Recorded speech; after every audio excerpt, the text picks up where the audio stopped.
Have you ever wondered how a single moment, one split second of discovery, could shatter a perfectly crafted facade? This is the story of Emily Hayes, a devoted wife who believed in the sanctity of love and marriage, only to find herself caught in a whirlwind of betrayal when she stumbled upon her husband's mistress at his office. As she stood there, pregnant and trembling with rage, little did she know that a DNA test lurked in the shadows, poised to devastate everything she thought she knew. Brace yourself for a relentless ride of lies, secrets, and shocking twists that will leave you speechless. Emily Hayes was no stranger to life's challenges. At 32, she had faced her fair share of heartbreak and setbacks before meeting Michael Anderson, a charismatic investment banker at Sterling and Reed Financial Group. When Michael first walked into her life, he seemed to radiate stability, confidence, and a touch of old-fashioned charm. That was 5 years ago. Today, Emily was sitting by the large bay window in their suburban home, hands resting gently on her growing belly, reflecting on the blessing she was about to bring into the world. The house itself was a symbol of their mutual hard work, a 2-story brick home with a pristine lawn and carefully chosen decor. Friends would comment on how picture-perfect their life seemed. Neighbors smiled at the sight of Emily's baby bump, waving in approval as they jogged or walked their dogs down the quiet streets. On the surface, everything looked idyllic: a glowing wife preparing a nursery, a busy husband providing for his family, and a child on the way. Yet, beneath the veneer of a perfect suburban marriage lurked a subtle disquiet. It had started as the faintest flicker of doubt those nights Michael would come home late without a proper explanation, or the weekends he claimed to be catching up on office work, while Emily battled morning sickness alone. Emily tried convincing herself it was all temporary. After all, Michael's job was demanding, and they needed to prepare financially for the baby's arrival. Their relationship had blossomed quickly after a whirlwind romance of less than a year. They got married in an intimate ceremony on a sunny beach in Hawaii. Family and close friends witnessed their vows, tears of joy shining in their eyes. Michael's best friend, Jake Miller, was the best man at all, boisterous fellow who loved practical jokes but had a heart of gold. Emily's longtime confidant, Chloe Davis, served as her maid of honor and had been the first to encourage Emily to take a leap of faith with Michael. Shortly after the honeymoon, Emily and Michael settled into the rhythms of daily life. Emily, a freelance graphic designer, worked from a cozy office upstairs. Her flexible schedule allowed her to build a stable clientele while also keeping the house in order. Michael, on the other hand, thrived in the high-stakes world of finance. He could negotiate million-dollar contracts before breakfast and charm his boss into awarding him the heftiest bonuses by lunchtime. However, once Emily became pregnant, life started shifting. What had once been a comfortable partnership turned into anxious nights and suspicious glances. Emily found herself scrolling through Michael's social media, looking for signs of hidden messages or flirtatious interactions. She had yet to find concrete evidence, just a vague sense that something was off. If only she could put her finger on it, Emily thought as she sat by the window that day. In her heart, she still hoped everything was fine, that the weight of her suspicions was merely the pressure of impending motherhood. But an unshakable feeling told her a storm was brewing, and no carefully curated suburban dream could shelter her from the downpour that was about to come. The first real hint arrived one Friday evening. Emily was up late designing a client's logo when she heard Michael's car pull into the driveway. It was nearly midnight. Her heart fluttered with relief, but as he stepped through the front door, her relief shifted to alarm. He reeked of expensive perfume, not the kind she wore, and not the kind carried by the air of any bar she knew he frequented after work. "Hey, honey," Michael said with an attempt at casualness, removing his tie and avoiding her eyes. A faint flush crept over his cheeks. In the past, she might have blamed the cold, but it was a warm night with barely a breeze. Emily forced a smile. "Late night. Yeah, we had a few urgent client meetings. Then some colleagues wanted to grab drinks," he replied. He kept his explanation succinct, offering no more details than necessary. It felt rehearsed. Curiosity flamed within her. She wanted to press for more details, names of colleagues, location of the bar. But she bit her tongue, not wanting to spark an argument. Pregnancy hormones had been causing tension lately. But deep down, she suspected this apprehension was something else entirely. Emily had enough experience with heartbreak to recognize the signs of evasion. Instead, she reached for a different approach. "You hungry? I kept dinner warm." Michael shook his head. "I'm beat. I'll just shower and head to bed." As he trudged upstairs, Emily stood rooted to the spot, trying to steady her breath. The faint floral scent of someone else's perfume lingered like a ghost in the foyer. Suspicion took root, its tendrils wrapping around her heart. That night, she lay awake, her mind a battlefield of conflicting emotions. The next morning, Emily decided to confide in Chloe. Over a cup of herbal tea at the local cafe, Chloe listened intently, her brow furrowed. They sat tucked in a corner away from the chatter of other patrons. Chloe was the kind of friend who would never sugarcoat the truth. She had been Emily's companion through heartbreaks past, including Emily's broken engagement nearly a decade ago. "Emily, you have to trust your gut," Chloe said, her voice low yet firm. "If something feels wrong, it probably is. But I don't want to accuse him of anything without proof," Emily replied anxiously, twisting her wedding ring. "He's under a lot of stress at work, and I know the baby is adding to his worries." Chloe sighed. "I get it. You don't want to start a fight or push him away, but you can't ignore the signs. Keep your eyes open." Over the following days, Emily did just that. She paid attention to Michael's mood swings, the times he spent on his phone, the frequency of his late meetings. She noticed how he sometimes disappeared into the garage for phone calls. She began to wonder if he was truly just talking to clients. Each suspicious moment piled onto the next, forming a mountain of doubt. Yet Emily struggled to confront him directly. Part of her was afraid of what she might discover. Another part of her worried about the baby needing Michael's support and their finances in order. But little did she know that her suspicions were about to be validated in a far more dramatic way than she could have ever anticipated. It was a bleak Wednesday afternoon when everything came crashing down. Emily had spent the morning at her obstetrician's office for a routine checkup.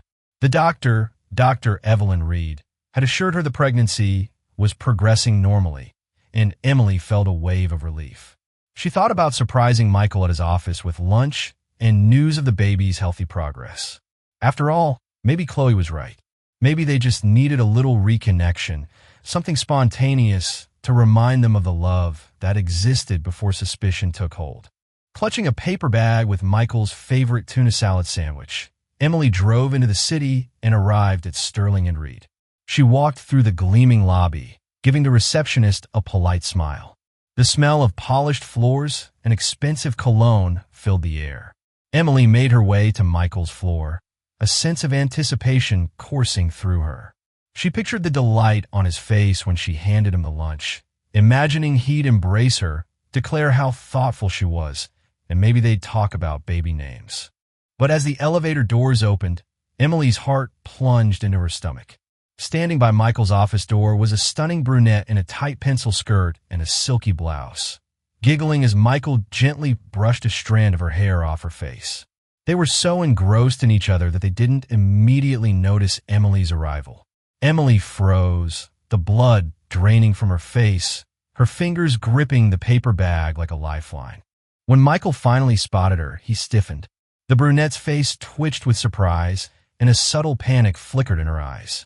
"Emily," Michael stammered, taking a step back as if the floor had turned to lava. "What are you doing here?" Emily opened her mouth to speak, but nothing came out. She was paralyzed by the sight, by the unspoken truth hovering in the room. At last, she found her voice. "I wanted to surprise you with lunch, but I see you're already occupied."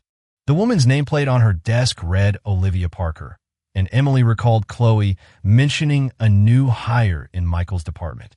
Suddenly, the perfume Emily smelled on him made sense.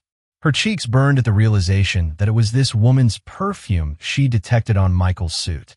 Olivia offered a tight, uncomfortable smile. "I'm sorry. We were just discussing a client pitch."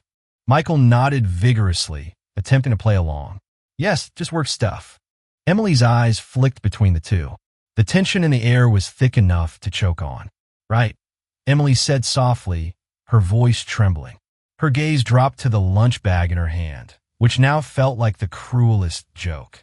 She turned on her heel and left, ignoring Michael's calls for her to wait. In that single moment, all the illusions, excuses, and rationalizations she had clung to were obliterated. The floor around her felt as if it might collapse at any second. She hurried back to the elevator, tears blurring her vision. The ride down to the lobby felt agonizingly slow, her mind reeling with questions. Was this a one-time flirtation or a full-blown affair? How long had it been going on? And most crucially, how was she supposed to protect her unborn child from the fallout of this betrayal? Emily managed to make it home before the tears truly took over. She shut the front door behind her, slid to the floor, and sobbed as muffled screams of anguish escaped her lips. The baby in her womb stirred as if sensing her heartbreak, prompting her to cradle her belly gently. She realized that no matter how betrayed she felt, her first priority was to remain calm for her unborn child. Still trembling with fury and sorrow, Emily forced herself into her office, turning on the computer to distract her mind. Within minutes, she found herself searching Olivia Parker's name on social media. There she was, glamorous photos, multiple posts about late nights at the office, each one racking up likes and flirtatious comments. Emily's stomach churned at the pictures of Olivia posing in chic outfits, always sporting that same indulgent smile. Nothing explicit pointed to Michael, but a few cryptic captions about office romance made Emily's blood boil. That evening, around 7 p.m., Michael's car pulled into the driveway. Emily listened to his footsteps as he approached the front door. He entered the house slowly, setting his briefcase down with a cautious thud, as though he expected to find the place torn apart. Gathering her courage, Emily stepped into the hallway. The tension between them was palpable. "Emily," he began, voice tinged with worry. "We need to talk." She crossed her arms protectively over her chest. "Yes, we do." They moved into the living room. Michael tried to take her hand, but she pulled away, refusing to let his touch dilute her anger. He sighed heavily. "Nothing's going on with Olivia," he insisted. "She's a junior associate on my team. I've been showing her the ropes." "That's it." Emily's eyes narrowed. "Really? Then explain the perfume on your clothes, the late nights, the looks you two shared in your office. Does that all mean nothing?" He opened his mouth to retort, but fell silent, seemingly at a loss for words. That hesitation spoke louder than any confession. Emily swallowed hard, tears threatening to surface again. "Look," Michael muttered finally, "I admit things got complicated. We spent a lot of time together on projects, had some drinks. Maybe it crossed the line, but I swear it isn't serious." Emily shook her head, the anger boiling. "It isn't serious to you because you have a wife and a child on the way. You can pick up and drop these little flings whenever it suits you. But do you have any idea what this does to me? To our family?" Michael ran a hand through his hair, frustration evident. "I love you, Emily. I'm trying to handle a lot of pressure at work, and I messed up. But you have to believe me, Olivia and I, it's not love. It just happened." Those words hit Emily like a punch to the gut. It just happened, as if betrayal was an accidental slip. Her tears returned in full force, but she refused to crumble in front of him. She took a shaky breath, determined to keep control. "I'm pregnant with our baby," she said, voice quivering. "I have no choice but to fight for us, but you. You chose to destroy my trust. If we're going to get through this, you need to end it immediately." Michael nodded, though he looked more defeated than sorry. Emily wanted to scream, to throw something, but she needed to remain as composed as possible. Her voice trembled with resolve. "You'll have to prove to me that this is over, Michael, otherwise I'm gone." In the wake of the explosive confrontation, Emily found herself seeking solace in the company of loved ones. She confided in her older sister, Jessica Hayes, a pragmatic attorney who lived only a few miles away. Jessica wasted no time inviting Emily over for a Sunday brunch, hoping to offer both emotional support and legal advice if it came to that. Seated at Jessica's dining table, Emily took measured sips of orange juice while recounting the events leading up to her discovery in Michael's office. She spoke of perfume, late nights, and the image of Olivia Parker's flirtatious gaze. Jessica listened carefully, her expression grim. "It sounds like you have enough to believe he's been unfaithful," Jessica said at last, placing a comforting hand over Emily's.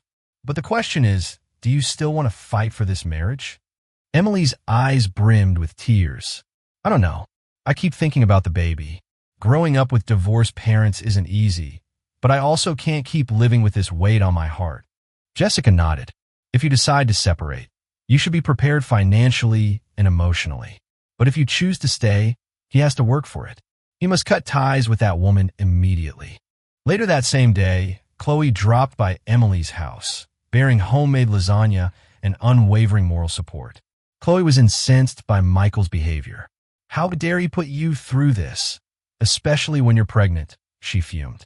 Emily shook her head, tears threatening once again. "I feel so torn, Chloe. One moment I want to pack my bags and leave. The next, I remember that I still love him. And then there's this baby." With a determined look, Chloe squeezed her friend's hand. "You're not alone in this. We'll figure it out together." Meanwhile, Michael faced his own reckoning. His parents, William and Eleanor Anderson, were old-fashioned in their views on marriage and family.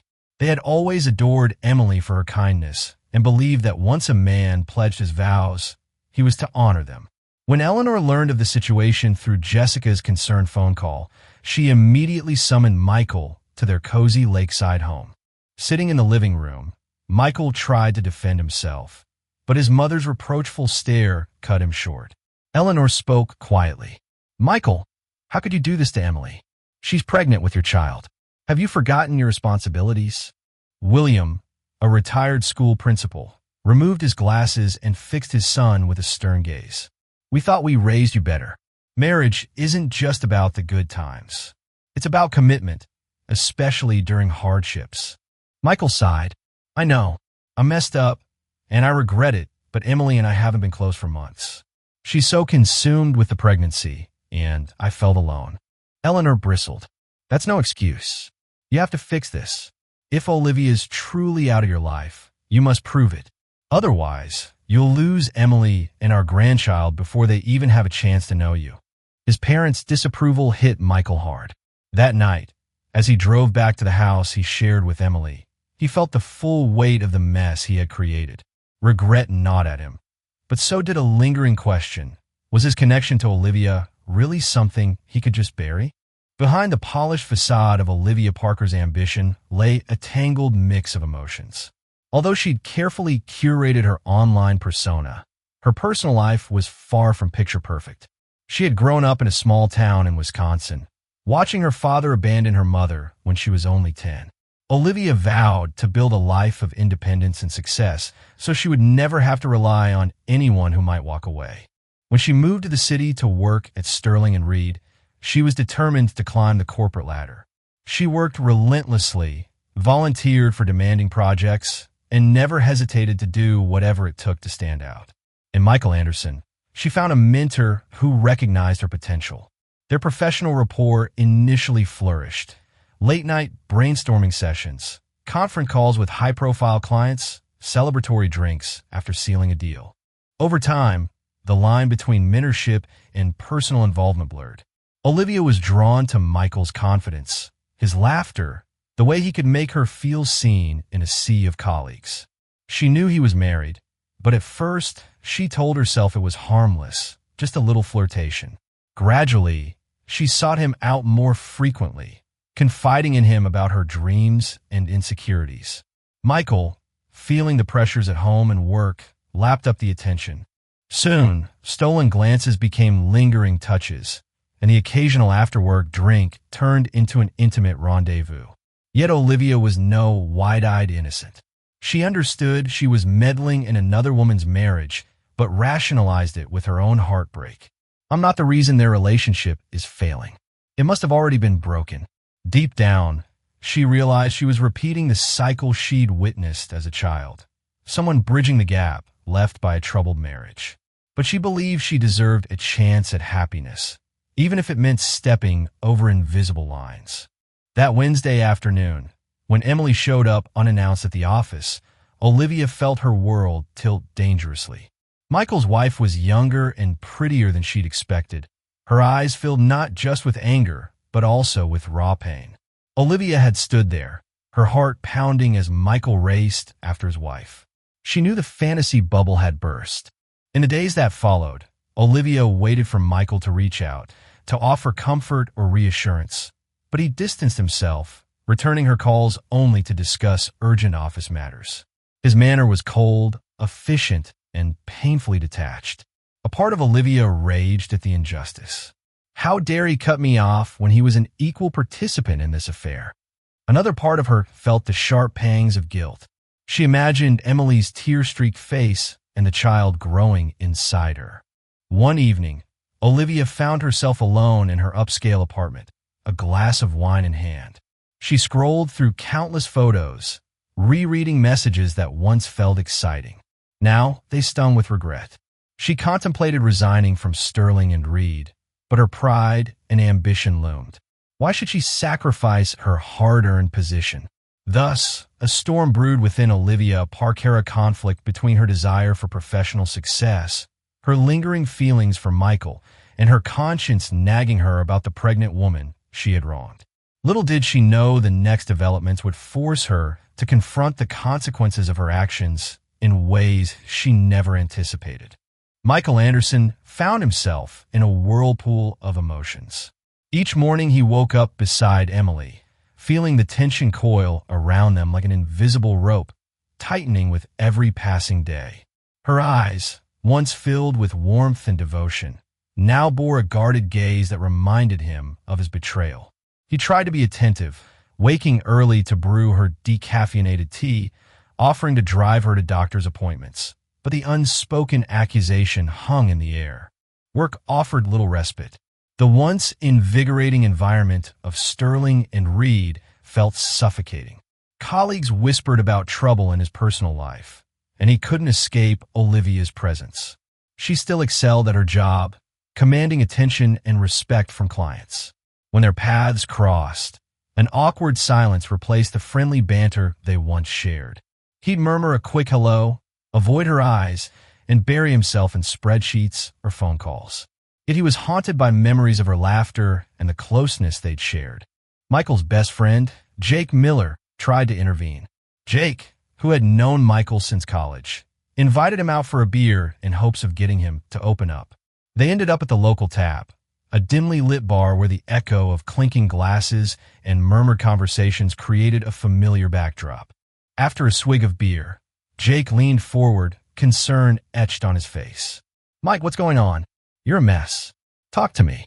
Michael sighed heavily, rolling the cool bottle between his palms. "I messed up big time, Jake. Got involved with Olivia, and Emily caught us. She's pregnant, man. What kind of person does that to his pregnant wife?" Jake shook his head, empathy and reprimand mingling in his expression. "I'm not here to judge you, but you gotta fix this. Emily's a good woman, and you're about to be a father." Michael nodded, a wave of guilt washing over him. "I know. I love her. I felt like we weren't connecting, and Olivia was there, offering some excitement. I never meant for it to go this far." "That's the problem," Jake replied softly. "You might not have meant it, but it happened. Now you have to choose which path you're going to take and be ready to deal with the consequences." Consequences? The word settled heavily in Michael's chest. He thought about the baby, a tiny heartbeat that he had once eagerly anticipated hearing at every ultrasound. The idea of not being part of that child's everyday life terrified him.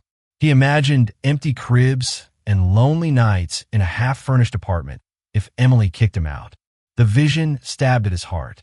On the drive home, Michael pondered his options. On one side, there was Emily and their unborn child, a family that once represented hope and stability. On the other side, there was Olivia, dangerously appealing yet complicated, the living embodiment of a mistake he could not take back. Perhaps if he truly ended it with Olivia, he could salvage his marriage. But a sneaking question remained. Would Emily ever truly forgive him? Michael gripped the steering wheel, his mind whirling with regret and longing. He knew time was running out. Every day he delayed taking decisive action. He risked losing the life he once cherished. A month passed, steeped in tension and guarded conversations.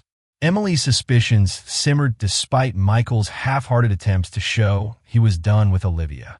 The situation came to a head when Chloe introduced a startling question. "Are you absolutely sure the baby is Michael's?" At first, Emily was offended by the suggestion, but Chloe raised an uncomfortable point. Michael's unwavering suspicion that the baby's due date seemed off. Indeed, Michael had once casually mentioned that he couldn't recall Emily's exact last menstrual period date. As if the stress of the affair wasn't enough, the specter of doubt about paternity cast a new cloud over their already shaky relationship. Emily felt both insulted and fearful. She'd never been unfaithful, but the seeds of uncertainty had been planted. Caught in a storm of worry, Emily decided to take control of the narrative. She approached Michael with a proposition, a prenatal DNA test. "Let's settle this once and for all," she said, arms crossed defensively. "I have nothing to hide, and if it'll give you peace of mind, then so be it." Michael hesitated. On the one hand, if he learned the baby was indeed his, it might force him to face his guilt with no room for denial. On the other hand, a tiny part of him, fed by his own insecurities, wondered if Emily had grown closer to someone else during their marital distance. The tension between them and the consistent presence of Chloe or Jessica in Emily's life gave him irrational twinges of jealousy. Eventually, he agreed. They went together to a specialized prenatal clinic recommended by Jessica. The process was straightforward, a simple blood draw from Emily and a cheek swab from Michael. The results would take a week, and those 7 days felt like an eternity suspended in doubt. During that week, Emily struggled with waves of anxiety. She knew she had been faithful. Yet, the test symbolized more than just paternity. It represented their crumbling trust. Every time Michael left the house, she braced herself for another betrayal. Every time her phone buzzed, she half expected a message from Olivia, flaunting her hold on Michael. On day 6, Emily and Michael sat in tense silence in the living room, replaying the last few months in their minds. She was picking at the hem of her maternity blouse while he stared blankly at the muted television. Suddenly, Michael's phone lit UPA message from the clinic stating their results were ready. Heart pounding, they agreed to go in person the next morning. Walking into the clinic, they were greeted by a nurse with a sympathetic smile, as though sensing the gravity of the moment. They were ushered into a small consultation room. A doctor, wearing a crisp white coat, entered with a folder. She cleared her throat. "Mr. and Mrs. Anderson, the prenatal paternity test results are conclusive." She handed them a piece of paper. Michael scanned the words quickly, his eyes widening.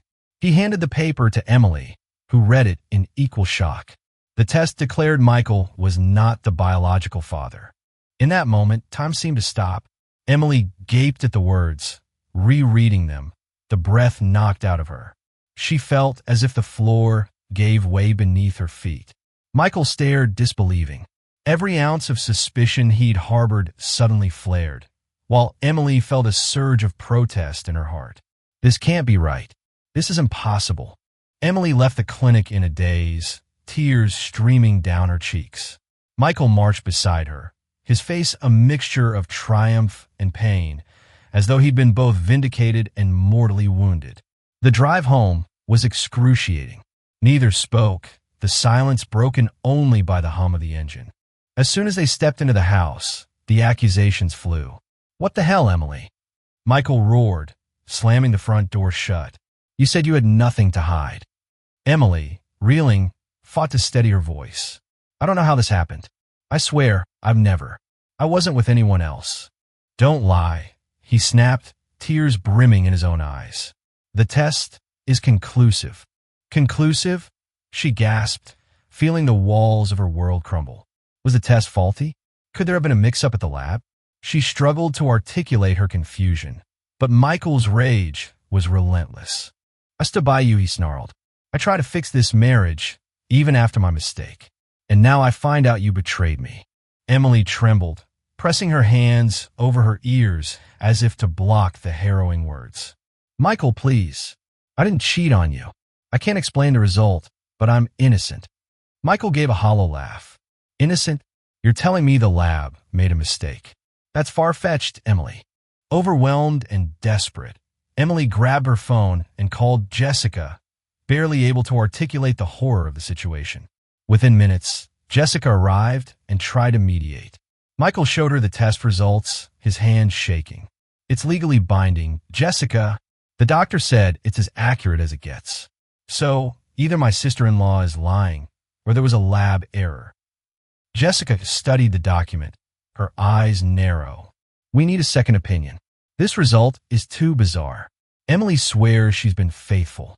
Michael snorted, grabbing a duffel bag from the closet. Sure, get another test, he said, but I'm not sticking around to see how this soap opera ends. Emily's heart shattered as she watched him pack. She wanted to beg him to stay, to trust her, but what words could she possibly offer? Now she was as perplexed as he was. As Michael walked out the door, an icy realization settled over Emily. Not only had her husband possibly ended their marriage, but her child's paternity was in question, and she had no logical explanation.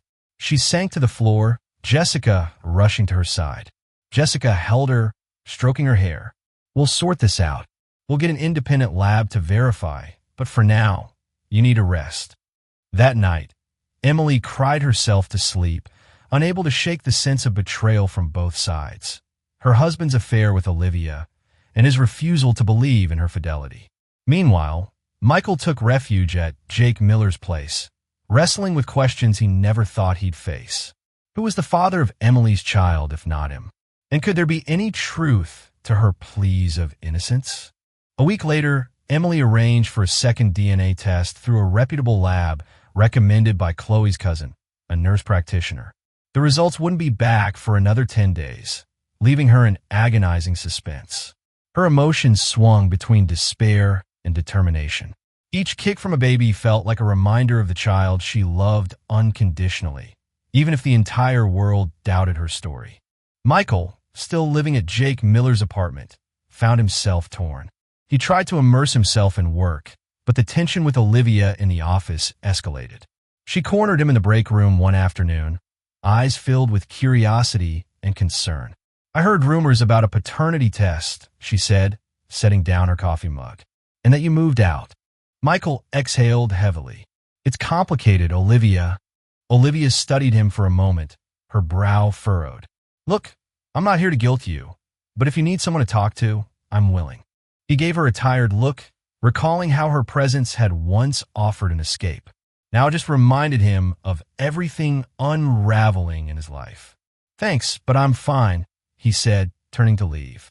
During his solitude, Michael spent a lot of time reflecting on his marriage. Memories of Emily's radiant smile at their wedding, the first time they heard the baby's heartbeat, and the countless moments of shared happiness haunted him. He betrayed her first, yet now he felt equally betrayed, his trust shattered by a lab result. Still, a small voice whispered, "What if she's telling the truth?" Unsure of what he wanted, Michael called Emily one evening. She answered, her voice subdued but laced with longing. There was a moment of silence before he spoke. "How are you holding up?" She inhaled shakily. "It's hard. The house feels empty without you."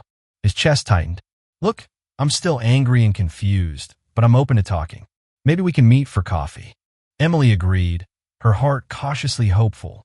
They decided on a small cafe, the Daily Grind Cafe, the place where they'd had their first date. The next day, they sat across from each other, the gentle hum of other patrons providing a comforting background. Emily broke the ice. "I appreciate you meeting me.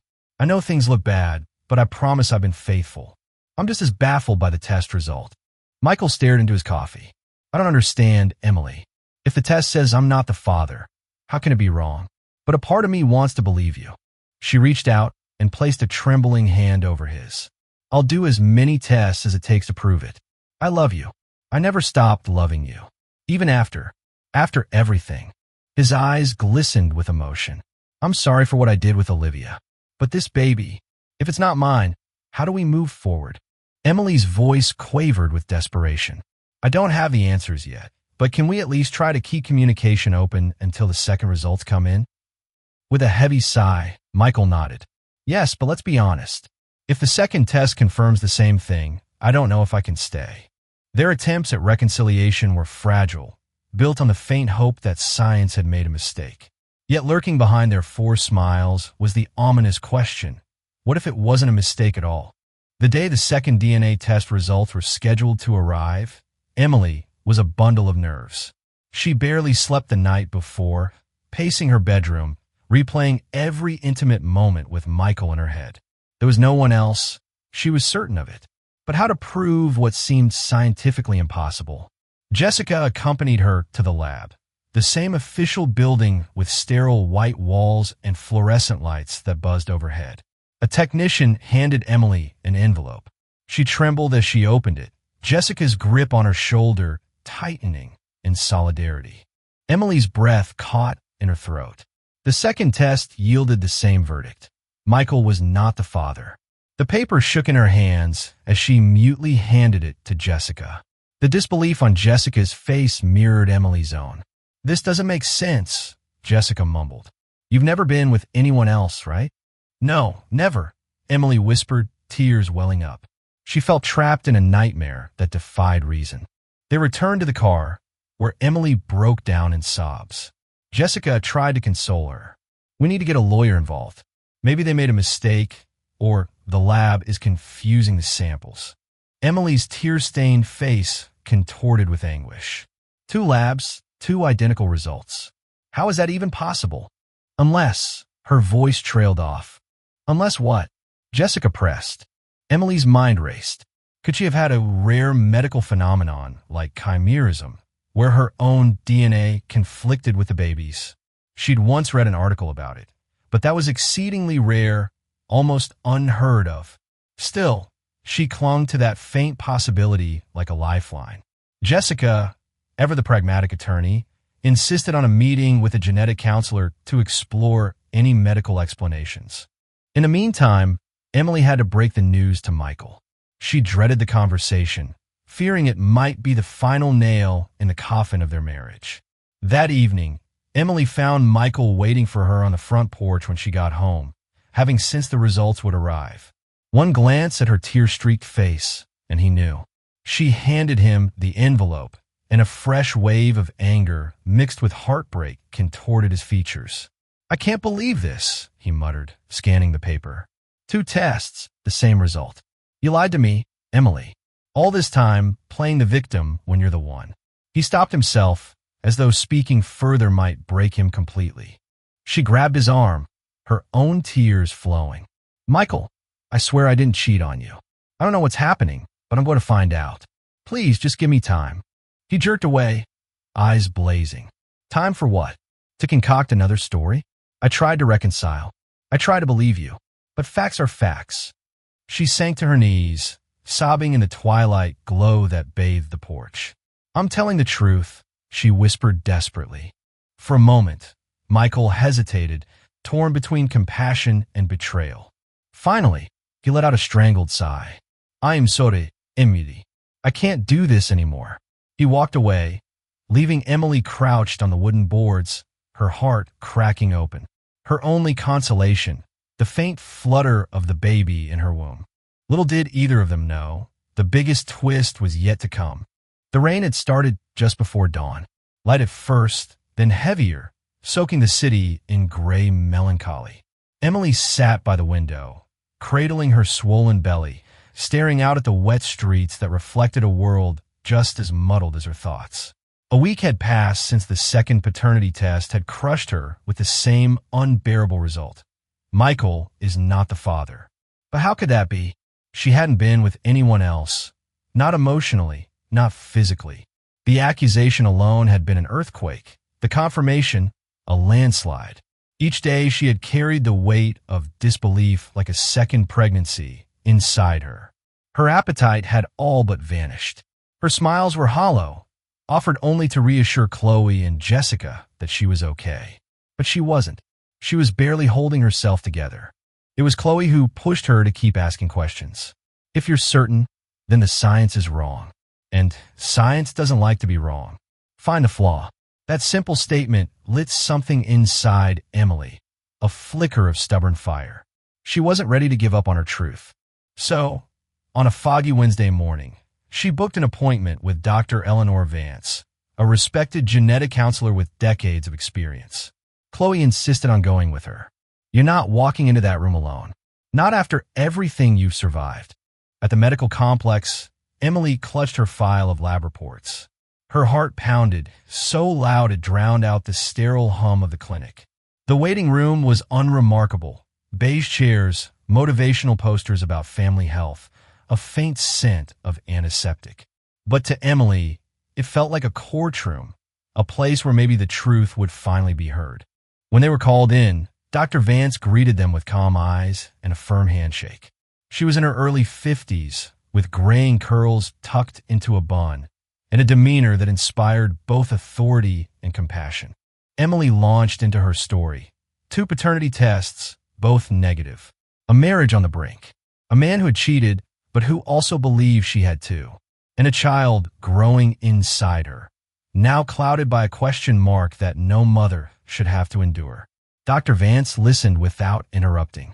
Then she leaned back, fingers steepled thoughtfully. And you're certain there's no possibility of another biological father? Emily met her eyes. Absolutely. I swear on my life. Dr. Vance nodded slowly. Then we explore other explanations, rare ones, but not impossible. She began explaining something Emily had only seen in a scattered few medical articles. Confined placental mosaicism.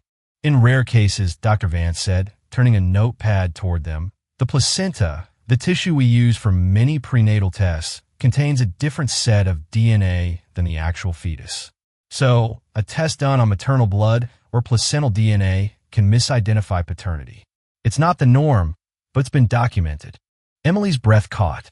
You're saying the test could be wrong? Not because the lab made a mistake, but because my body gave them the wrong sample. Precisely, Dr. Vance replied. The test may have measured genetic material from the placenta instead of the baby. Chloe leaned forward. Can this be proven?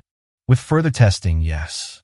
But the most definitive answer would come after birth, from a postnatal paternity test, directly on the baby's blood. Emily felt a jolt of hope so strong it nearly knocked the breath from her lungs.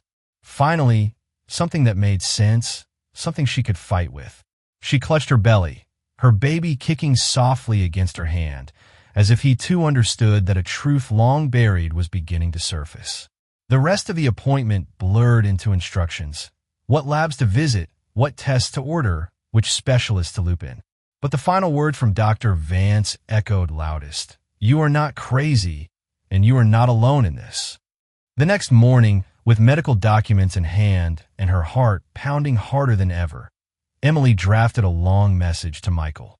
She attached Dr. Vance's explanation, the case studies, and even a voice note where she tried, through a cracked voice, to explain the scientific possibilities. Then she waited. Hours passed, then a day, then 2. No reply. By the 3rd morning, Emily's phone buzzed. A new message, not from Michael, but from Jake Miller. I gave him everything you sent. He's reading it now. He wants to meet the doctor. Emily could hardly breathe. Was this the beginning of a shift? 2 days later, Dr. Vance called her, her voice calm as ever. Emily, Michael came in today. I explained everything again in person. He listened. Emily's hands trembled. And what did he say? There was a long pause. He didn't say much, but he cried. That evening, Michael knocked on Emily's door. She opened it with cautious restraint, wearing an oversized sweater and the same exhaustion she'd been carrying for weeks. He stepped inside slowly, as if unsure he deserved to. I'm sorry, he said. That was all. But the way his voice cracked, the way his shoulders sagged under guilt and regret, told her it wasn't just a formality. It was grief. Grief for the way he'd accused her, for not believing in her when she'd most needed it, for choosing doubt over love. I was wrong, he continued. So wrong. I let my own betrayal blind me to your truth. You told me again and again, and I walked away. Emily's eyes filled with tears. She didn't move, didn't speak. I know I hurt you, he said, voice shaking. And I know this explanation doesn't erase that. But if you let me, I want to be here when the baby is born. I want to take the postnatal test. And if it confirms I'm the father, I want to earn my place again as a dad. Maybe someday, as your husband. For the first time in weeks, Emily allowed herself to feel something other than sorrow. She didn't smile, but she nodded slowly. I'll let you be there, she whispered. But Michael, this doesn't mean everything is fixed. We have a long way to go. I know, he said, but I'll walk every step of it. And as the rain continued to fall outside, they stood in the quiet space between the past and the possible future. Not healed, not whole, but willing to try. Armed with Dr. Vance's findings, Emily had called Michael, leaving a voicemail and sending him a detailed email outlining the situation. She explained the medical anomaly and pleaded for him to speak to Dr. Vance himself. Days passed with no response. Undeterred, Emily forwarded the information to Jake Miller, hoping he could persuade Michael to at least consider the possibility. Finally, 2 weeks later, Michael showed up at Dr. Vance's office unannounced. His hair was disheveled, dark circles under his eyes betraying his own sleepless nights. The genetic counselor greeted him calmly, reiterating what she had explained to Emily, that the paternity test could have been compromised by rare placental genetic differences. She assured him that once the baby was born, a postnatal test would almost certainly confirm he was the biological father. Michael's world spun. Guilt washed over him like a cold tide. He thought of how he had humiliated Emily, refused to believe her, and pushed her away at her most vulnerable. He realized the terrible irony.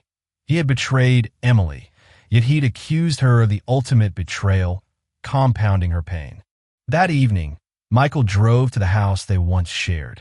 Emily stood by the living room window, arms wrapped protectively around her baby bump. As he entered, she stared at him, uncertain whether to brace herself for more heartbreak or cling to hope. I spoke to Dr. Vance, he said quietly.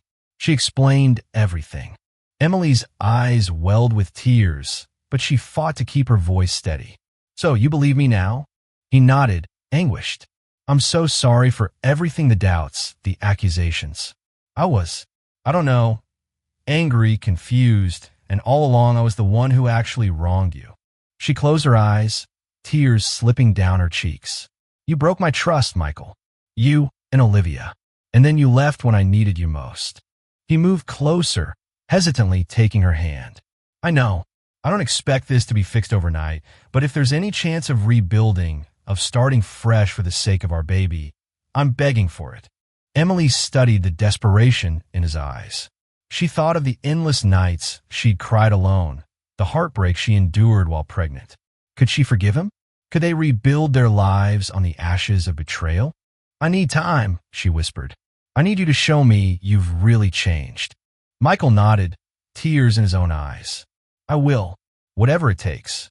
In the months that followed, Michael underwent individual therapy to confront the root causes of his affair. They also attended couples counseling, facing their problems head-on rather than burying them under resentment.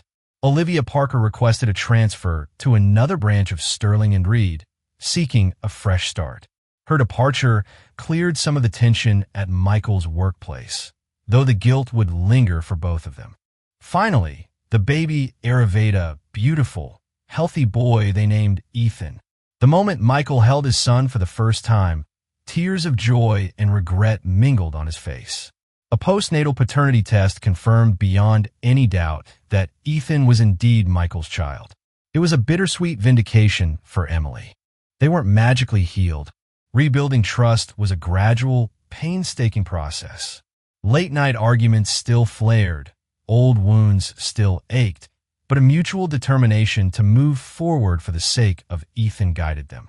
Some days they felt the old spark of love that had once brought them together. Other days they wrestled with ghosts of betrayal. Years passed. The memory of the betrayal and the DNA scare faded, not into oblivion, but into a scar that reminded them of their resilience. Ethan grew into a bright, joyful boy, the living embodiment of their renewed commitment. Michael and Emily found a deeper, more profound love, forged in the fires of adversity. Their home, once a symbol of a picture-perfect facade, now represented something far more real, a testament to forgiveness, hard-won trust, and enduring love. They learned that marriage is a fragile thing, held together by honesty, compassion, and an unwavering willingness to fight for it, even when the world seems set on tearing it apart. Their journey was a testament to the fact that true love isn't about never falling, but about rising together, stronger each time. Thank you for witnessing this roller coaster of betrayal, heartbreak, and unexpected redemption. Emily's ordeal reminds us that even the strongest relationships can be tested by deception, doubt, and cruel twists of fate. Michael learned the hard way that straying from trust can unravel everything you hold dear. Meanwhile, Emily discovered that love, though resilient, requires constant nurturing and unwavering honesty. If this story resonated with you, if it kept you on the edge of your seat, or even made you reflect on the complexities of love and trust, please show your support. Click that like button, share this video with others who appreciate compelling narratives, and most importantly, subscribe to our channel for more stories that explore the depths of human emotion. Don't forget to hit the notification bell so you never miss an update. We love hearing from you, so please leave your thoughts and comments below. What part of Emily and Michael's journey touched you the most? Join our community, and let's continue to explore these powerful human experiences together, one story at a time.